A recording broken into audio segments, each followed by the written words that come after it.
여러분 안녕하십니까? 6.3 조기 대선을 앞두고 국제민간기구의 감시단체가 한국에 들어와 있습니다. 선거를 감시하겠다는 겁니다. 한국에 얼마나 부정선거 오역이 있었으면 미국에 기반을 두고 있는 이런 국제 관계자들이 한국에 들어왔습니다. 선거 전반에 관해서 쭉 모니터를 하겠다. 그래서 오는 6월 5일까지 한국의 선거 전반 관련해서 관련자들을 만나보고 선거 시스템도 점검을 해보겠다. 이렇게 말하고 있습니다. 전한길 강사 뉴스와 인터뷰를 했습니다. 유튜브 인터뷰를 통해서 이들은 21대 총선 광범위하게 부정선거가 존재했다는 의심이 있다 이렇게 밝혔습니다. 그리고 지금 6.3 대선에서도 그런 의심이 여전히 있다 이렇게 말하면서 선관위는 아주 투명하게 업무 처리를 해야 된다는 점을 강조했습니다. 지금 국제형사사법 대사와 미국 예비군 대령들과의 인터뷰를 진행한 건데 투명하고 공정한 선거를 위한 제언을 한다고 하면서 과거의 선거에서도 부정선거 의혹이 있었고 앞으로도 이런 부분에 대해서는 특히 중국을 많이 의심하고 있다는 이야기가 나오고 있습니다. 전한길 뉴스와 단독 인터뷰를 한 사람들은 모스탄 전 국제형사사법 대사, 그리고 존 밀스 전 미국 육군대령 그랜트 뉴스 전 미 해병대 대령으로 구성되어 있습니다. 이 감시단은 이번 방안 목적이 공정하고 투명하면서 진실성 있는 선거를 독려하기 위한 것이다 이렇게 말하고 있습니다.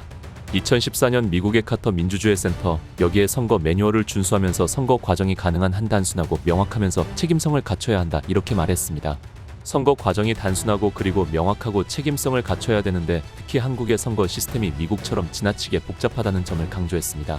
한국의 선거 시스템이 복잡하다. 대만을 단순한 선거의 모델로 제시를 하면서 감시단은 중앙선거관리위원회와 관련 기관들과 접촉을 하면서 선거 과정을 검토하고 모범 사례를 확인할 계획이다 이렇게 밝혔습니다. 어쨌든 지금 대한민국이 민주주의가 들어와서 정착됐다고 하는데 그런데 선거를 놓고 국제감시 기구가 들어와서 이렇게 감시하고 또 관련자들 접촉한다고 하는 자체부터가 굉장히 어떻게 보면 자존심 상하는 그런 일이 될 수가 있습니다.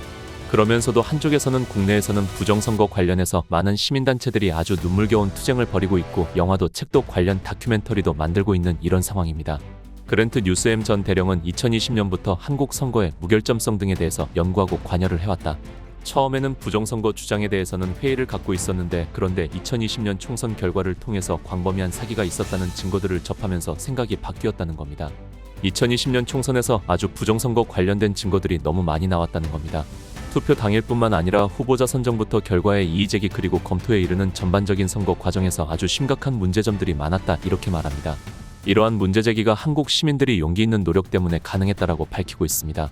존 밀스 전 대령은 전 세계적으로 확산되고 있는 중국 사이버 공격 이걸 언급하면서 선거 장비가 안전하다는 주장은 절대적으로 거짓말이다 이렇게 밝혀졌습니다. 선거 장비는 안전하지 않다는 겁니다. 모든 시스템이 해킹될 수 있다 이렇게 강조하면서 뉴스엠 전 대령 역시 북한의 라자로스 그룹이 최소한 5차례 중앙선거관리위원회 네트워크를 해킹했다는 사실을 언급을 하면서 한국 선거 시스템의 보안 취약성을 지적했습니다. 보안이 아주 취약하다는 겁니다. 한국의 선거관리위원회가 화웨이 장비 사용 문제와는 무관하다. 이렇게 일축하는 걸 보고 중국과 공모관계거나 또는 수많게는 아주 어리석다 이렇게 비판했습니다. 그러니까 중국의 화웨이 장비와는 관계없다. 이게 관계없다 하니까 그걸 보고 깜짝 놀라는 겁니다. 그러니까 지금 의심을 해야 될 기관에서 의심을 하는 것보다는 오히려 의심하는 사람들을 더 의심하고 있고 지금 의심의 대상이 되고 있는 중국과 그런 장비나 관계 기관에 대해서는 오히려 두둔을 하고 있는 이런 상황이 아닐까 이렇게 봅니다. 감시단은 한국과 미국 선거 시스템에서 여러 유사점이 있다는 것을 강조했습니다. 특히 한국의 사전투표 시스템이 미국의 부재자 또는 우편 투표와 유사하다 이렇게 밝혔습니다. 부정선거의 기회가 실제로 존재하는 취약성을 안고 있다. 미국도 이 부분, 즉 부정선거 관련해서는 미국도 부재자 또는 우편투표 이게 가장 많은데 한국은 사전투표 시스템이 이와 유사하다 하는 겁니다. 그래서 두 나라에서 언론이 통제되고 선거의 무결성을 주장하는 시민들이 법적 또는 사회적 압력을 받는 상황이 발생하고 있다.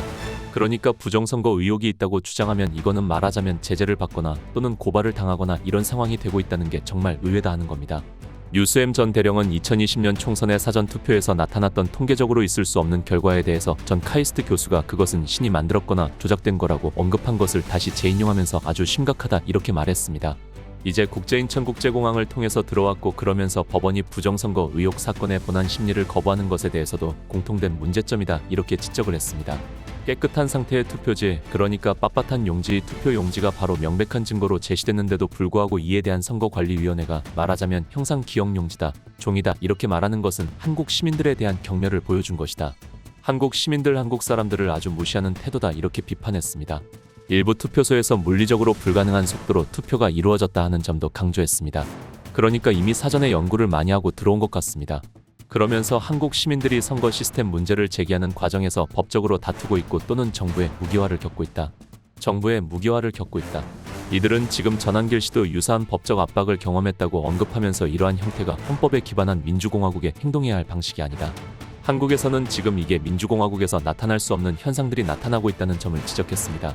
이번 조사를 바탕으로 보고서를 작성해서 광범위하게 배포하고 미국 정부에게도 제출할 계획이라고 밝혔습니다.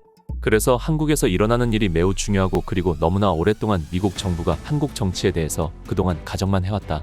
한국이 또 다른 홍콩처럼 되고 싶은 것을 보고 싶지 않다 이렇게 말하면서 미국 정부가 한국의 선거 문제에 대해서 더 많은 관심을 기울여야 한다 이렇게 밝혔습니다. 어쨌든 국제선거감시단이 한국에 들어와서 본격적으로 활동에 들어간다고 하니까 우리 쪽에 부정선거 혹시 여지가 있더라도 이런 사람들 감시하고 말하자면 철저하게 조사하고 있기 때문에 그래서 더더욱 이번 선거는 부정 요소가 줄어들지 않을까 이렇게 기대도 해봅니다. 어쨌든 국내 선거 과정에서 국제선거 감시기구가 들어와야 할 정도로 한국의 선거 시스템 자체가 불신받고 있다는 점 그것은 국내외적으로도 마찬가지입니다. 그래서 이번 선거만큼은 확실하게 철저하게 검증을 해서 그런 우려가 현실이 되지 않도록 기대해봅니다. 다음 시간에 뵙겠습니다. 정성산TV 좋아요, 구독, 알림 설정 부탁드립니다. 감사합니다.